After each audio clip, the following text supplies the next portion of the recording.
সকল দর্শনার্থীদের কাছে আমাদের অনুরোধ, আপনারা মণ্ডপে প্রবেশ করার সময় ফটো তোলার জন্য দাঁড়িয়ে পড়বেন না।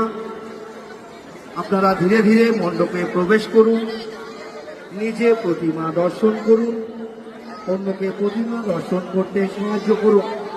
আমাদের স্বেচ্ছাসেবক ও পুলিশ বন্ধুদের সহযোগিতা করুন। আমাদের মণ্ডপের প্রবেশ পথ একমুখী। আপনারা শ্রীভূমি বিআরটি বাস স্ট্যান্ড থেকে প্রবেশ করুন। আমাদের বাহির পথ শ্রীভূমি পোস্ট অফিস। কোনো দর্শনার্থীর শারীরিক সমস্যা হলে আপনারা আমাদের মেডিকেল ক্যাম্পে যোগাযোগ করুন।